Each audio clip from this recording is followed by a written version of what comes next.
And we are live. What's going on? Facebook, LinkedIn, and YouTube Live. It is your man, Coach Rowe. Today is Saturday. I'd like to welcome you to the first row. And since it is Saturday, it is time for another episode. It's the fourth Saturday of the month, but it's time for another episode of Financial Matters. Today, our topic is going to be on investment 101. But I called this from seed to harvest. And actually, I'm going through some things in life right now that make that a really, really, really appropriate topic or appropriate title. But as always, I like to share what do I mean by my topic. So what do I mean by the topic from seed to harvest? Really, that's kind of like the nature of investments for me when it comes to investments. It's investments 101 is that you're going to plant this seed and then eventually over time you will reap a harvest. However, there's some things that you have to do along the way in order to reap that harvest. It's no different than farming, agriculture. You can plant a seed, but if you don't nurture that seed, water that seed, make sure you take the weeds that would stifle that seed's growth away from that seed. If you don't do those things, you won't reap a harvest, and you'll do all that work of planting the seed for nothing. And investments operate very much in the same way. So as always with financial matters, I like to start off with some of the falsehoods around investing. And man, I'm going to tell you just before I even get into the falsehoods, for me, yeah, I ran into a lot of these falsehoods at a young age and fell for a lot of these falsehoods at a young age when it came to investing. And it wasn't until I started to educate myself on investments, intentionally educate myself on investments, that I began to learn how to invest in a way that worked for me. Now, investing is such a broad scope that what works for me may not work for you, and what works for you may not work for me. But it's such a broad scope that even though there's a broad scope of investing and how people invest, I think there are some things that are fundamental to investing, no matter what your investment strategy is, no matter what you're investing in. There's some things that are fundamental to that. So that's what we're going to be talking about a lot today, are those fundamentals about investing. But before we jump into that, let's jump into some of those falsehoods. Falsehood number one when it comes to investing is it takes a lot of money to invest. It does not take a lot of money, but it does take some money. There's different ways of investing. Number one, you can invest with leverage. Leverage, if you're in the stock market, you could be using options.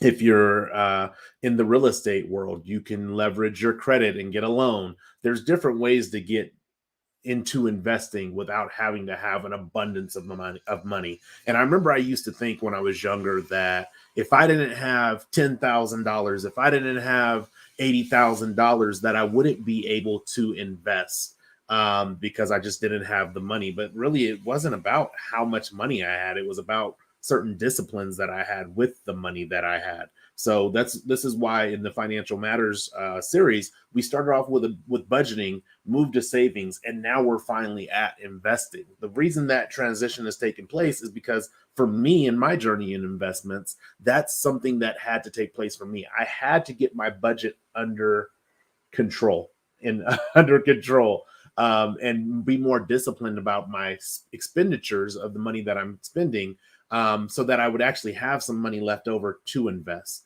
So the fact that people think you have to have an abundance or it takes a lot of money to invest, that's absolutely untrue. Honestly, you can start investing on some apps nowadays with as little as $5, and so that's not a lot of money because you can't like retire on $5. However, it is a start in a means to open the door into investing. One of the things that I actually learned and it's been like, I call this my paid for college education without going to college. One of the things that I actually learned is when I was initially purchasing stock was that sometimes you just have a gut feeling when you don't know anything. You just have a gut feeling, and putting that money towards stocks, that $200 that I might spend on 4 video games, or that $100 that I might spend on a really nice dinner for myself back when that was considered a really nice dinner for myself. Putting that money into a single stock, like just one stock, made me an investor. And for a long time, I was like, well, I only have one stock. And my mind was like, I want to have 10,000 shares of IBM stock. So that way I can collect this amount of dividend times 10,000 or whatever it may be. But for the money that I put into stock, a really good example of this is I bought one Tesla stock. I think the stock at the time I purchased it was 200 and something dollars. I can't even remember how much it was. And I purchased this one Tesla stock, and I held this Tesla stock for I don't even know how many years and years and years and years and years. And then eventually I decided, hey, you know what? I want to get out of this Tesla stock. I'm not really liking where the direction of the company seems to be going, and I'm not liking the leadership in the company's behavior. So I'm going to move away from that stock. But let's say I held on to that stock. I got rid of it before everybody was like, oh my God, Tesla's blowing up, blowing up. But let's say I held on to that one stock. That one stock would have split, I think, 10 times, and then I think maybe another 5 times. I can't remember off the top of my head, but would have split like from one stock to 15 stocks, but I only paid for one stock.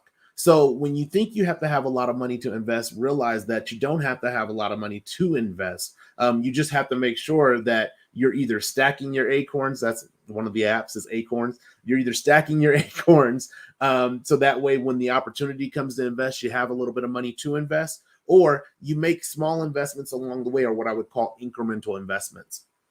Falsehood number 2 when it comes to investments is fast money opportunities. Man, woo, fast. Notice I said that, fast money.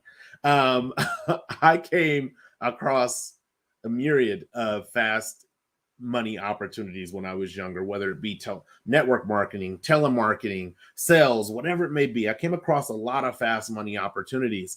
And the reality is that one of my mentors, he used to say, fast doesn't last, but slow is for show. You can sometimes get money really, really fast. Like let's say I put $100 in and get $100,000 out. You can do that really fast sometimes.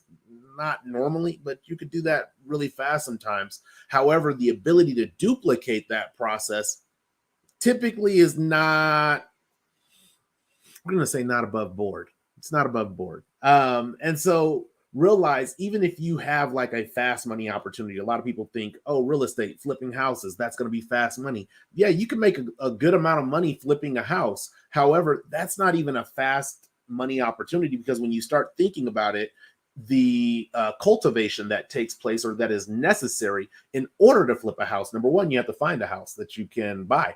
Number two, you have to go through escrow to purchase that house. Now, if you have cash, congratulations to you. You can buy that house cash in a couple of days, a couple of documents signed, the house is yours. But then after you buy that house, if you didn't have to negotiate the price, then you have to actually go through remodeling and inspections and all kinds of things and getting things up to code so that you can get the house to a space where you can resell it, flip it, and make some more money.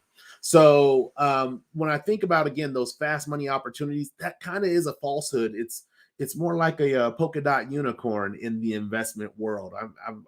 I see ads all the time on like social media, and oh, we can take your 30,000 and make it 100,000 a year cash flow, like residual. And it's like, I mean, if that was the case, I'm not sure that people would be coming to me with my $30,000 to say, hey, let me take your $30,000 and make it to $100,000 for you.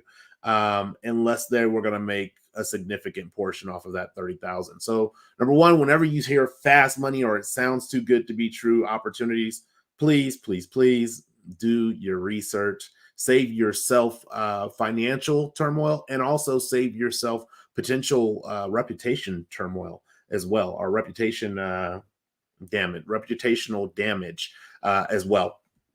Falsehood number 3 when it comes to investments is people who have a lot of money know about investing. Man, I swear, like every time I say one of these falsehoods, it's like, dang, I fell for that too. But people who have a lot of money don't necessarily know about investing. Actually, a lot of the conversations that I have with people who I admire, and they do make even sometimes more money than me.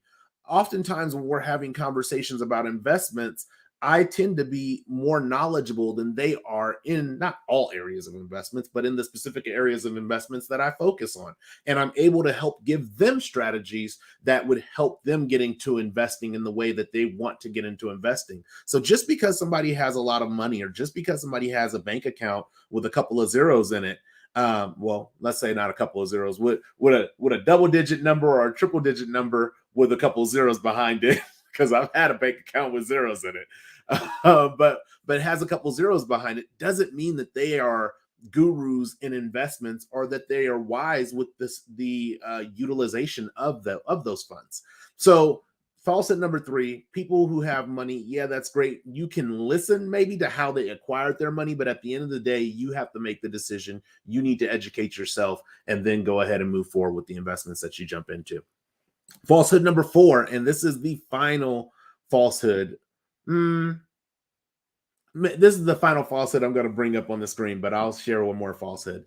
Is only large amounts make a difference. This is not true. Small amounts make a very big difference over an extended period of time. So, oh gosh, what was the name of the book? I think the book is Rich Dad Poor Dad, or Cash Flow Quadrant. It's a Robert Kiyosaki book. Can't remember which one it was in off the top of my head, but they talk about how time plus money equals financial freedom. And you can have, let's say, 100 years. Let's say I have 100 years to save. Actually, we'll use something a little more realistic. Let's say I start saving $20 a week in my 20s, and I save that money over the course of my lifetime. And then I get to 60 and I decide I want to pull that out. Because I've had a 40-year period to save all this money, I'm going to have a substantial nest egg at the end of that process. Now, if I start saving at 55, let's see, then large amounts are going to make a difference. But the biggest thing that makes the difference in investing in investments is time. The more time we have, the better chance we have at acquiring a better return on investment, because year after year, day after day, hopefully our investments grow exponentially. And then I'm not going to bring this falsehood up, but falsehood number 5 is a falsehood that I believed for a very long time when I first started investing, is that if you take a loss in your investment, then you somehow have made a mistake. And I used to think that that was true. Like, man, I missed something. I didn't do something right. I didn't pay attention. I wasn't fully informed. I now don't believe that to be the case. I believe what happens is that when you're making a decision, if you're making an educated decision on an investment, you're making that with the information that you have at the time. And as long as you're making that with as much information as you can possibly have at the time that you're making that investment, it doesn't, just because you take a loss or the investment doesn't work out, doesn't mean that you made a mistake. It actually, in reality, if you've made 5 investments, one of them guaranteed is not going to work out the way you thought it was going to work out. That just is the nature of investing. The purpose or the process of investing is actually where we are taking a risk, and based upon that risk, there is a compensation or a reward, i.e., a return on investment that comes from that. So just because you take a loss on an investment, just because things don't work out, doesn't mean that you made a mistake. You can always go back and revisit your process and see if there's something that can be improved, but it does not mean you made a mistake. So don't beat yourself up, because if you get into that space in investing, I promise you what will end up eventually happening is you will get paralysis when it comes to investing in anything. And all you will do is research and then look at investments after the fact that you didn't invest in and say, man, I could have made X, I could have made Y, I could have made Z. So those are the falsehoods. What's going on, Brother Bruce? Those are the falsehoods for investing 101. Now let me jump into some shared definitions. I did this last time, and it really helped to get everybody kind of on the same page when it comes to the investment terminology or the investment definitions that I want to use. So let me get that up on my screen. 1 second, because I have to figure out which screen. Window, entire screen. There we go. One moment while my computer decides to bring that up. There we go. Will make me smaller. So I think it's important to have a couple of shared definitions or to align ourselves with the definitions of things. The very first thing I want to realign ourselves with comes from Savings 101. We talked about the ROI, or the return on the investment. Anytime we're going to make an investment, the goal is to achieve a positive return on investment anytime we make an investment. And so just to get back on the same page, this is just a review of that definition. Return on investment tells you how much money you've made or lost on an investment after you subtract any associated costs to that investment. But the new definitions that I think are going to be important to take note of are, number one, what is an investment? Or what is investing or investment? Investment is the act of acquiring an asset with the goal of generating income or appreciation over what? Time. I told you time is important. And then two terms that are going to be important in this, besides asset and liability. Hopefully you know what those are, but I can clarify those later. But number one will be appreciation.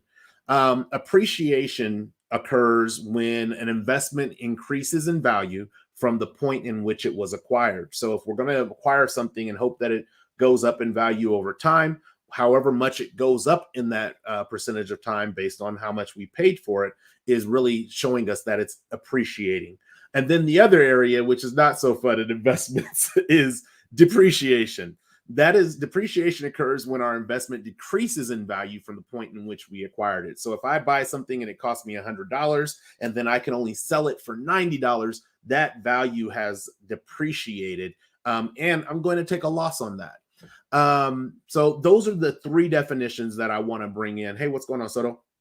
Those are the three definitions that I want to bring in and align on this morning when it comes to investing: return on investment, appreciation, and depreciation.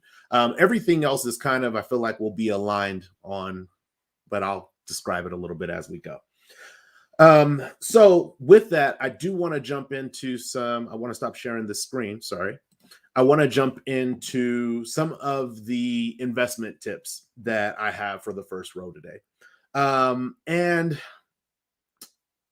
no, we're not going to, we'll just jump into it. I'm kind of like thinking of how I want this to go. So I apologize if it seems like, oh, wait, I want to, oh, no, it's just how I am this morning.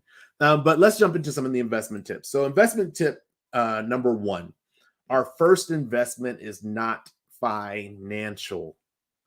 I cannot stress this enough. A lot of people going back to thinking it takes a lot of money. I don't have any money. I can't invest. The first investment that we make is not a financial investment. The very first investment that we make is to glean or gain applicable knowledge about investing. And investing is such a broad scope. You can invest in bonds, you can invest in savings, you can invest in stock, you can invest in real estate, you can invest in land, you can invest in cars, collector cards. You can invest in so many different things that it's going to be, regardless of what you invest in, it's going to be crucial that you invest in applicable knowledge to know how to go about investing in those things, to understand the market for those things that you are investing in. A lot of people will just jump in and buy stock. Hey, I got stock because I got a stock app on my phone, but they don't even understand the market attached to, number one, the stock market as a whole, but the market attached to the stocks that they are purchasing. Imagine if you were investing in stock and you were like, hey, yo, I'm going to buy this stock in a home telephone company, companies that make home telephones. I mean, if you know, the ones that go into the wall and don't leave the house, like your cell phone. And so you buy and you're buying, you're like, man, I got all these stocks. But if you understand the market for that, it's like there's not a lot of home cell phone or home telephones plugged into the wall in homes these days. So that market eventually will taper off and probably die out over time. And so understanding the market is a part of that non-financial investment, because we live in a world, especially now, where we don't have to go to the library and ask them what section is this information is in. We don't have to get the newspaper every single day and read what's going on Wall Street. We don't have to do those things. We actually have access to the internet to dive in and glean knowledge. And I remember when I first started like thinking about I want to invest. I didn't have the money. I didn't think I had the money. I could have saved some money, but I remember thinking, man, if I could just make X amount of money a week, I'd be good. And back then the number was small because I didn't have a whole lot of expenses. But I thought if I could just make $500 in a week, I'd be killing it. I'd be good. And so what I did was I'd go online because this is when you still had dial-up internet. I'd go online and I'd see, okay, what are the different things I could use to make money? And investments came around. And I remember I came across this site for I forget the name of the website, but it was for foreign currency trading. And the site had literally a 60-day free trial for you to create a mock account, meaning not real, but it was attached to the foreign currency exchange market to be able to see how you could perform within the foreign currency exchange market. Number one, the second thing after I opened that mock account was I went to Barnes and Nobles and I started looking at what books were available for me to start learning about foreign currency exchange. And through trial and error, I actually got decent at foreign currency exchange in the mock account. So much that I then opened up a real account in the foreign currency trading markets and started trading money. And what I learned over time was I learned when the market opened in Asia, when the market was open in the US, when the market's closed, when to expect the most movement in the market, how to read, how to learn how to establish trailing stop losses, how to what I call set it and forget it, like how to set up a entry point and an exit point to where I don't have to be there watching the market all day. All these things I learned through the mock account, through a free account. And there are free stock accounts. I mean, even if you can't find a free or mock real estate account, there's plenty of Excel spreadsheets that you can enter information into, create deals in your mind, work through those deals, and see what areas you would be able to either win or what areas you could possibly lose in. But our first investment is not financial, it is educational. I don't care if it's college, I don't care if it's freelance, whatever it is, at some point it is educational for us to learn or is necessary for us to learn the information that we need so that we can be adequate or efficient investors. Number two, and this is almost as important as number one, getting your knowledge. But after you get your knowledge, number two, the second thing or the second investment tip that's important is to know your risk tolerance. Look, I cannot stress this enough because the reason I don't trade foreign currency anymore isn't because I'm not necessarily not good at it. The reason I don't trade it is because of the stress that it put on me, because the markets and currency move extremely fast. And so imagine you're asleep at 2 o'clock in the morning and you know in your mind that the Asian markets open at 3 o'clock in the morning in the United States Pacific Standard Time. You know this. And so what happens is you're asleep and you're worried about the market opening, and you might be worried about positions that you either have open or that you want to open. And so now you're up at 2 o'clock in the morning, stressing about 3 o'clock in the morning when you probably should be asleep getting rest. So knowing your risk tolerance is very important. And what it does is it also distinguishes the difference between investing and gambling. A lot of people, and I've fallen into this trap myself, a lot of people will go in uneducated to investments, will go in and just say, hey, look, I'm just going to go with this one. Click. This is the one I want. And they don't have any information about that investment, or they think they have information about it, but they know they're not comfortable with that information. And so what ends up happening is they end up making emotional decisions because they are simply playing the odds. And when you're playing the odds, you're typically gambling. Don't get me wrong, investments, you are playing the odds with investments, but there's a difference between an educated odd where I have information, I have research that I've done, I have maybe people that I trust that I've spoken with about this. There's a difference between that and sitting down at a blackjack table and saying, hey, $500 on this next blackjack hand. Hopefully I win. Understanding and knowing your risk tolerance will keep you from making those emotional based decisions. Even when it comes to even if it's like purchasing a home, if it's purchasing stock, if it's purchasing a business, it understanding where you're like, hey, yo, this is as far as I'm willing to go. Understanding that will allow you to make solid, firm decisions when it comes to investing, because investing is not always this clear path like, oh, yes, this is the optimal, perfect investment. And I know I should put approximately $358,000 into it. That's not how investing works. So if that's what you're thinking, I hate to break the bad news. It's a little more convoluted and sometimes cloudy than that. So knowing your risk tolerance is a very important thing when it comes to investments. Tip number 3, understand assets versus liabilities. Now, I told you we were going to get to this point of assets and liabilities. Understanding assets and liabilities when it comes to investments is crucial.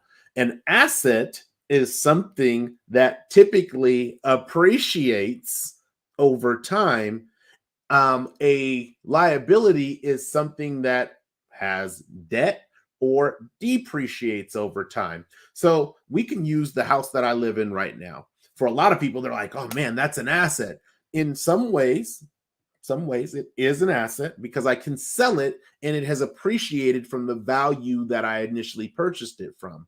However, the whole asset, that I think the house is valued at, like, let's say $400,000. If I have an asset that's valued at $400,000, that's not how much I'm going to get if I sell this house, because there's a loan on this house. So if I have a loan that's $300,000, really this asset is only $100,000. Though on the books it looks nice, it looks $400,000. Hey, you got $400,000 in assets. But the reality is I have $100,000 in assets, because if I sell this house, then I'm only going to have $100,000, and I'm going to have to find some other place to live. And who knows how much that's going to be valued at. But if I put my $100,000 into it, I might have $100,000 in equity in it, or I might not, depending on how good I am at negotiation. But the liability aspect of my home is the loan that is attached, or the mortgage that is attached to my home. So I can go out and sell my house. Excuse me. I can go out and sell my house, but I can't go out and sell my loan. I can't be like, hey, yo, I want to go and sell this loan to you, and you're going to buy it from me for the balance that's on it, and I'm going to give you nothing. I'm not going to give you my house. No, I have to give you my house. I have to hopefully make a profit from my house, but that loan itself is the liability. Same thing when it comes to buying automobiles. Currently in our house, we have one automobile, uno. And that car is a 2013, so it's about to be, next month it'll be 10 years old. But we have one car because my wife and I are extremely focused on assets. Now, are we going to get another car eventually? Absolutely. We'll get another car eventually. But in the time that we have right now, it's not necessary, or with how our schedules work right now, it's not necessary for us to have two cars. And since it's not necessary for us to have two cars, we decided not to get one, because I could tell you the car, when we purchased it 10 years ago, or when the car was purchased 10 years ago, that car was approximately $32,000 to purchase. Today, if I wanted to sell said car, that car would be worth approximately $5,000 to $8,000. A significant drop. Even at $8,000 on the high end, 32, that's three times less than, well, 4 times less than what I actually paid for the car. Like, so that shows you that a car is a liability. So I always am interested and fascinated when I see people who want to buy like $200,000 cars, $250,000 cars, $300,000 cars. I'm like, but that's going to depreciate over time. So I mean, if you love the car, you love the car, then it's obviously not, you're not making an investment, you're making a purchase, which is completely different than an investment.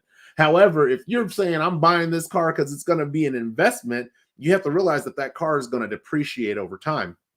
Now, there are some cars or assets that are minimal use assets and can appreciate over time after they depreciate. Think about this with classic cars. If you're looking at like a 1960 Mustang, yeah, when you purchased that Mustang, initially it depreciated. But if you have a pristine condition, low miles, all original parts, Mustang that you have just been taking care of but not using, that would probably be worth more than what it would have been worth in 1960. But that's a minimal usage asset. And a lot of us don't have the luxury of buying a brand new car in pristine condition and sitting on that car for the next 100 years. A lot of us don't have the luxury of doing that.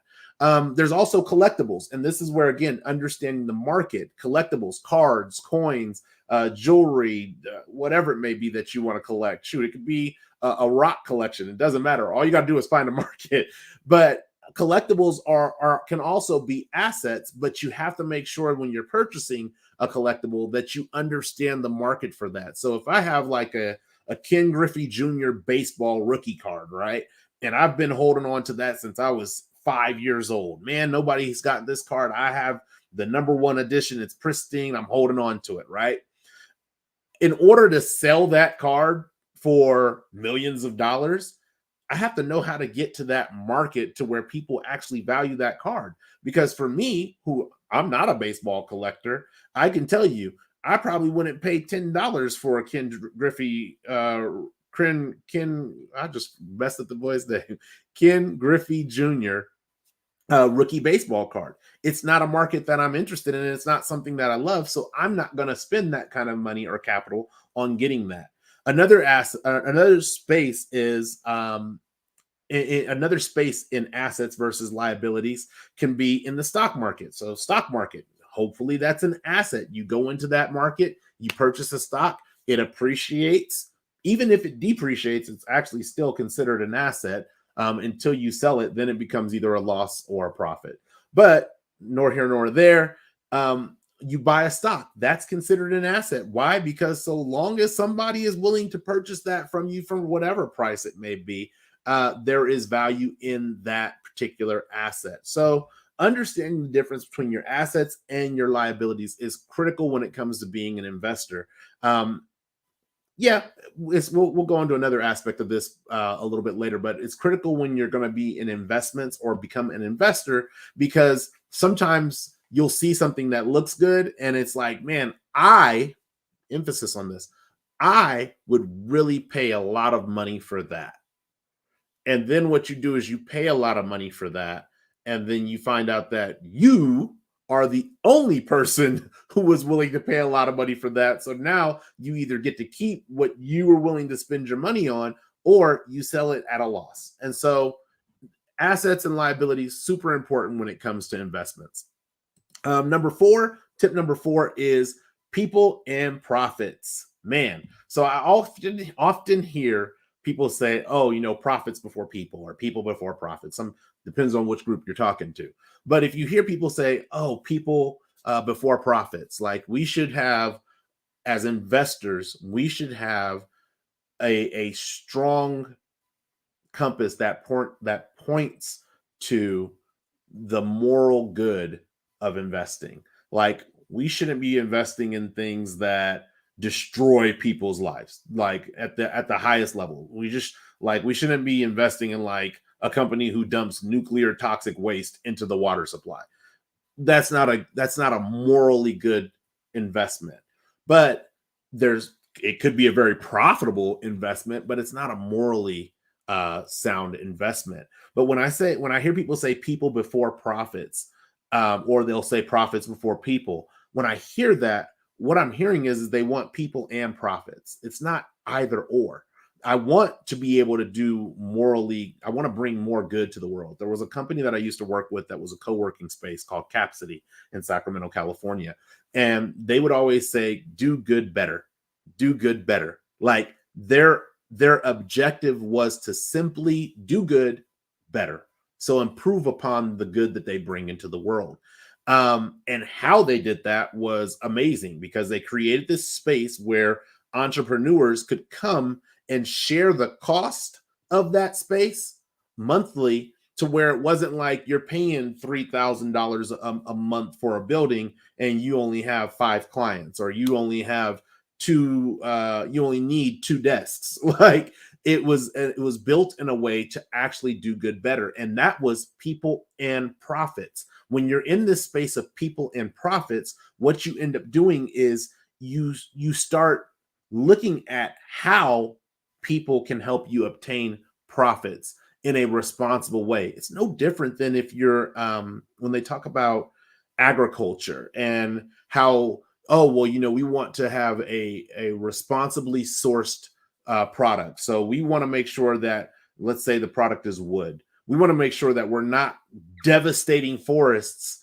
creating this product because it's a wood-based product. We want to make sure that we're sourcing it responsibly in a way that the environment has time to replenish that which we use from the earth. So people and profits is very much so like that. Is we want to make sure that we are giving people a quality life, that we're giving them quality products or quality whatever it may be, or we're making investments into companies that are doing this, or investments into properties that are doing this in a way that will not only serve us as the investor, we want to make a profit, but also serve the people.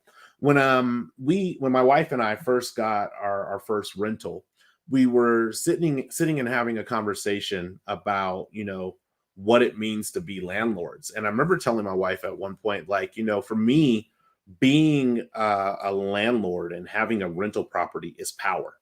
And a lot of people are like, oh, it's power tripping. It wasn't a power trip for me.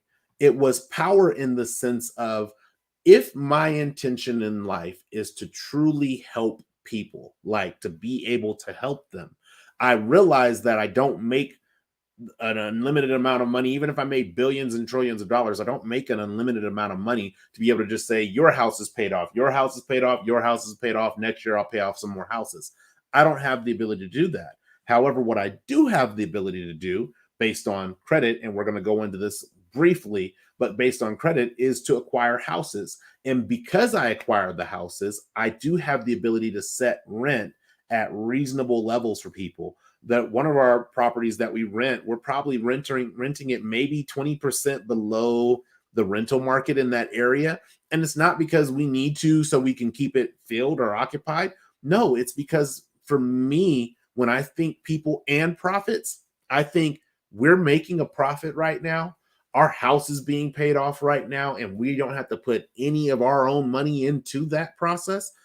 But also, people deserve to have like a respectable place to live where they're not worried about their family's safety, where they're not worried about if they're going to be able to make rent from month to month.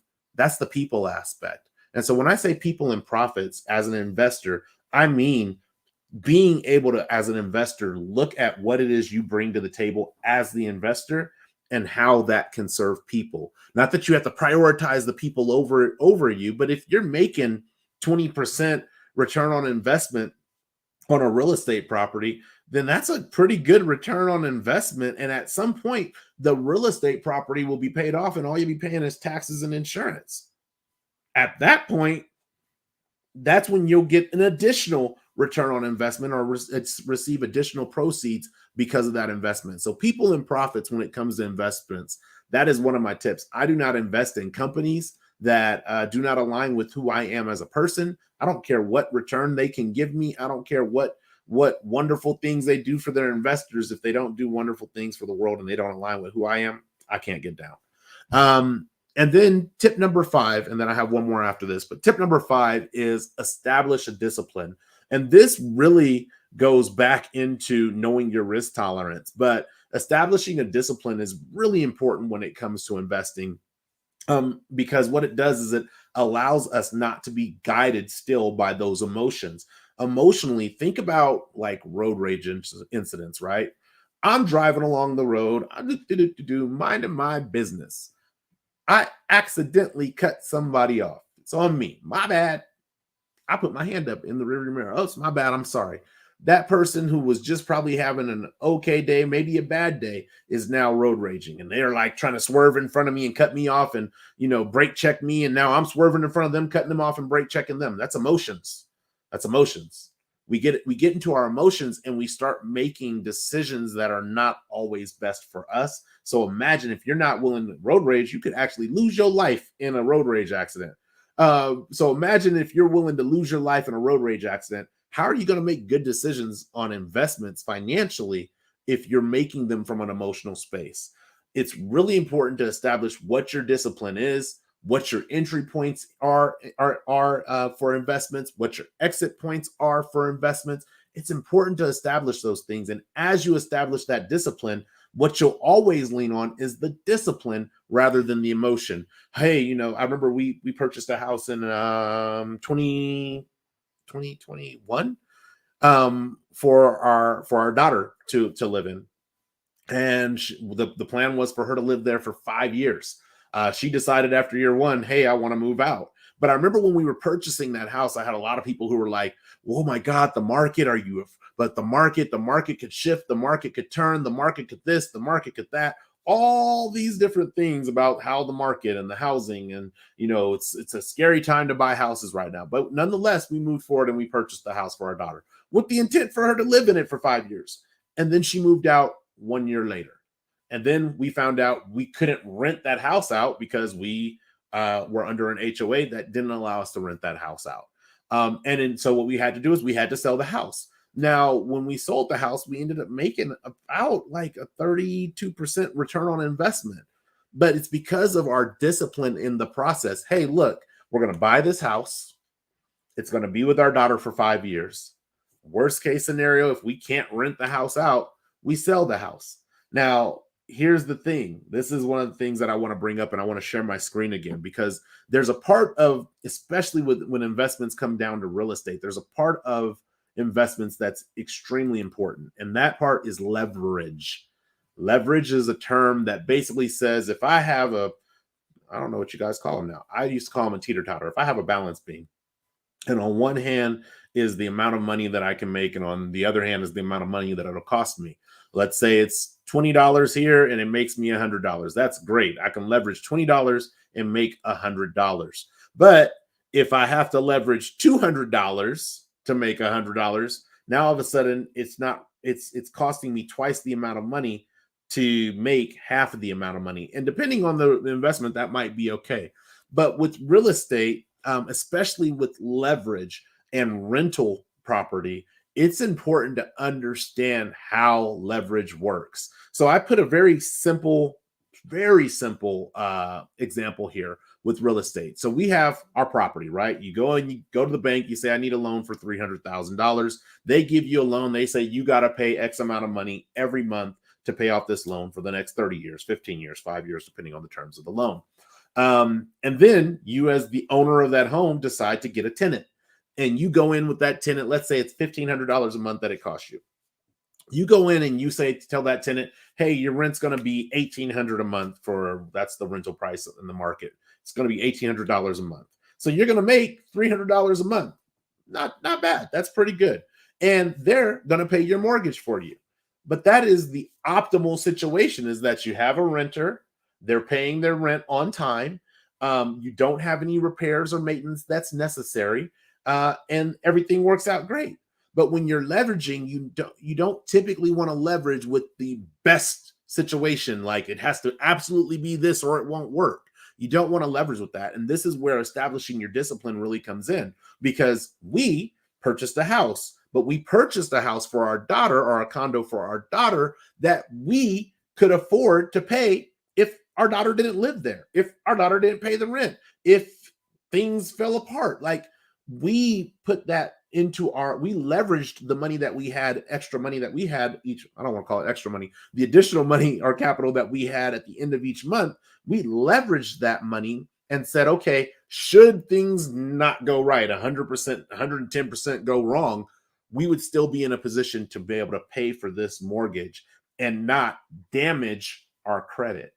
And so we had a space where we had a tenant. Everything was going great. And then we didn't have a tenant when our daughter moved out. And for 2 months, we had to pay the mortgage on the house. Hey, it's a part of leverage, but we had the capital to be able to pay that, to where it wasn't like, oh man, not only do we not have a tenant, now we can't pay the mortgage. Now our credit is taking a hit. And when we go to try to leverage money again, in the sense of getting credit or a loan, now it's going to cost us a higher interest rate. So having or establishing a discipline is very, very important. One other way that you can establish this discipline, if you're talking about stock, is by setting stop losses. A stop loss is simply, if I buy a stock at $50, I could put into the computer and say, hey, if this stock goes like down to $40, which is a 20%, is that 20%? I think it is. Yeah, it's 20% reduction in value, or 20% loss return on investment, then please close this out, because that's where my risk tolerance is at. I'm only willing to risk 20% of the money that I put in. Setting stop losses helps with that discipline versus getting caught up on the turbulence in the market and, oh, well, stocks are up or stocks are down or this and that and all these different things.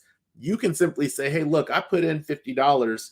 If it hits 40, regardless of what the market conditions are, that's where I get out, versus being motivated or moved by either fear, anxiety, stress, uncertainty. You can simply have a strategy that you go into something and you are going to get out either based on when you have your top, whatever you've set your top to be, or you're going to get out when it hits your stop loss. The other thing I like about stop loss, specifically when it comes to stock, is that you can set a stop loss as a trailing stop loss, meaning I could tell the stop loss that, hey, if the stock drops to 40, if it's at 50 and it drops to 40, close out. However, if the stock goes up to 70, hey, please move my stop loss up to 50, because at that point, I'm trying to let my profits ride. But if it comes back down to 50, it pulls me out of the market and I don't have to let it go all the way down to 40. I actually pull out of the market at 50. And if you don't have any commissions that you have to pay for that stock,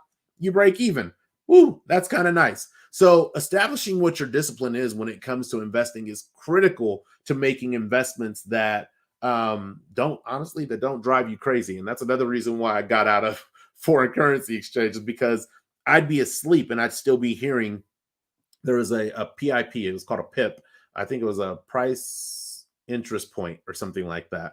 But each time the PIP went up 1,000th, it would go bloop, bloop, bloop, every single time, and it does it probably thousands of times in a day. So it got to the point where I'd be asleep and I'd hear this notification in my head, even though my computer was off. I'd still hear bloop, bloop, bloop, and so it that noise was kind of in my head at all times, because I just was so intense and emotionally in some cases into foreign currency exchange, so deep that it was like there was no rest and there was no peace. And if your investment disrupts your rest and your peace, I can honestly tell you, I don't care. There's no money in the world. No amount of money in the world is worth those things, because eventually with that disruption, it's going to eventually disrupt your health. And then once your health starts going down, you ain't going to have the time to invest anyway. So establishing your discipline is really, really important. And that's another thing that keeps you from falling into the gambling side of investments versus just making strong, sound investments. The gambling aspect of investments is so alluring, because it's, again, that fast money that you can quickly get. And if everything goes right, great, I'm going to make $10,000. But if everything goes wrong, I'm going to lose $40,000. Like, you might want to do some measurements on that. And then lastly, this kind of couples with people and profits. Let me pull my screen down really quick. This kind of couples with people and profits. Investment tip number 6 is find a team. Not only do you want people and profits, a combination of both, a balance of both, but finding a team of people, I can't tell you how helpful that will be. And you don't even have to honestly invest your money. Like, you don't have to commingle your money together to find a team. It could just be an accountability team, people who who are making investments. My brother Bruce and I, very much accountable on investments. We talk to each other about investments. We'll send each other stocks. He'll send me stocks. We'll research together. Like, that's just finding a team. You do not have to invest alone. A lot of people think, oh, I got to keep my investments a secret. And a lot of people, my opinion, I think, try to keep their investments a secret, not because they don't want you to like gain the money that they're gaining or anything like that, but they don't want to be embarrassed if things don't work out. Look, sometimes things don't work out, and that doesn't mean you made a mistake. just sometimes things don't work out. If you did your due diligence, you did your research, you followed your disciplines, and you stayed true to who you were, hey, it just didn't work out. But sharing information with others is a great way. Others who are interested in learning, who follow tool number one, have invested in themselves not financially but with applicable knowledge. Sharing information with them is a great sounding board to bounce ideas off of one another. And I have learned tons about new markets and new opportunities from the people that I have in my circle. The other thing about finding a team, and I'm actually experiencing this right now with an investment group that I'm a part of.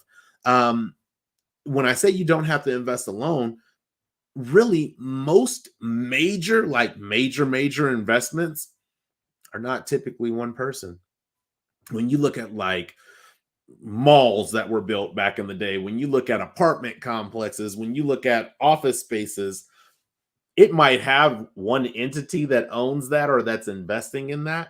However, there are multiple accredited investors. I'll tell you a little bit about that before we go. But there's multiple accredited investors who are pouring money into that and saying, "Hey, I want to get in on that action." So you'll have 100 accredited investors that will invest $1 million each, and now you have $100 million to build an upscale apartment complex. But or you'll have the funds to loan, or you'll have the funds so that you can put the down to borrow the money that you need to build an upscale apartment complex. But a lot of people who are making major investments in the world, even when you look at like Snapchat, when they finally released, when they IPO'd and they went public with their initial public offering, a lot of the corporate investors were major companies. I remember Comcast was one of them, and I was looking at them like, if Comcast is willing to invest $500 million in this company, I think I'm okay to see what my $300 can do because I have a lot of money. But a lot of these investments that we think people are just pulling out or writing checks for 12 million, $12 billion. A lot of times that's not the case. And here's the other aspect about finding a team. When you find a team, what you actually find is that it's better for you to have 10% of a pie than to have 0% of a pie versus waiting to have 100% of the pie. If you can afford to do 100% of the pie, kudos to you, do the 100% of the pie. But if not, and you know some people, then it's better to have a fraction of that pie than trying to wait until you have the whole pie. We actually came across a real estate opportunity a month ago or so. I can't remember how long ago now. I think, oh no, 2 weeks ago. It just feels like time is long. Where we had to make the decision in our family, like, hey, is this a place that we want to park cash, or is this something we are not so solid on us managing and having to like be 100% responsible for? And we made the decision that, you know what, this is not 100% of the pie for us. This is something that we can bring, that I was able to bring to an investment group that I'm a part of, and we're now researching whether or not we want to embark on that venture. But it felt better as a seventh of the pie for me. And like, okay, if things don't work out, remember, best case scenario, worst case scenario. In the worst case scenario, if things don't work out, this is us splitting that cost or splitting that loss amongst 7 people versus my wife and I, one household, which is equivalent of one person, one household splitting that cost and absorbing that cost over time. So finding your team is super important. I cannot stress that enough. You do not have to invest by yourself. Just like people have book clubs, just like people have chess clubs, just like people have podcasts or whatever it may be, you can find and build a community when it comes to investing. And so don't ever feel like you have to embark on that alone. So that's pretty much what I have for you guys today on Investments 101. And I hope you were not expecting me to tell you, oh, do stock, do real estate, do cryptocurrency, do ATMs, do what you feel comfortable investing in. Do what matches your risk tolerance. Do what you can get educated in and understand the market of. Do that when it comes to investing. Not here to tell you what to invest, but again, as I said earlier in the show, I believe that there are some fundamental principles regarding investments and regarding investing in investments that, regardless of what you're looking into, regardless of what you're investing your money into, you have the ability to take those principles and invest much more efficiently and much more wisely. I'll leave you with this when it comes to investing. I started my investment journey by saving, or well, I guess you could say saving. I was saving $25 a check. $25 a check, $50 a month. I started it in a Robinhood account, and that's where I just put the money, put the money, put the money, put the money, put the money, seen a stock, bought the stock. Put the money, put the money, put the money, put the money, put the money, seen the stock, bought a stock. I started my investing at $25 every 2 weeks. It does not take a lot of money. You may have to start with less than $25 every 2 weeks, and that's okay as well. But as my group of investors would say, there's this magical thing that happens when you prepare and then I'm sorry, there's this magical thing that happens when preparation meets opportunity. And when you're stacking your coins and stacking your coins and stacking your coins and investing here and there, number one, you're going to be learning, especially if you're putting money into the market. You're going to be learning because initially, I'm telling you, no matter what you think you're going to do, you're going to watch that market. You're going to watch that one little stock you have. You're going to watch it to see how it's doing. Like, I don't know if you guys grew up in this era, but like a gigapet. Hey, did you eat today? I got to make sure I keep my gigapet alive. You're going to watch that stock. But over time, you're going to learn from that stock. Whether you win, whether you lose, you're going to learn from that stock and you're going to get better and better and better at it. You're never going to get perfect, but you will incrementally improve your investing acumen. And so that's what I have for you guys tonight. Not tonight, it's this morning. My bad. That's what I have for you guys this morning.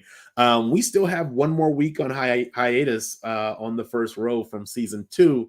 However, if you didn't tune in and you're a man and you didn't tune in to this week's the men's circle, go and check that out. That was an amazing show. I woke up the next day super uplifted, super ready to face the world. And one of the exercises my wife and I have to do today is from that show. So check that out. And then we will be back. I don't even know. It'll be not next week, but the week after. Let me see on my calendar really quick. I apologize. We will be back on April 5th. My brother Roger's birthday. We'll be back on April 5th with the launch of season 3 or 4. I think 4. I don't know. I can't keep them straight. But I think season 4 of the Wednesday Word. And then we'll also be announcing on social media when you can expect the next men's circle. So that's everything that I have for you guys today. I hope you have enjoyed today's show. Not a whole lot of graphics because I didn't want to point you in one direction or the other on investments. But at the end of the day, if you want to become an investor, go and get the information, go and get the education. And that does not require school. If you want to go the school route, knock yourself out, but it does not require school, but it does require determination, discipline, and perseverance. Other than that, until the next time, I appreciate you guys tuning in. Until the next time, one love, peace, and God bless. Thanks for sitting on the first row.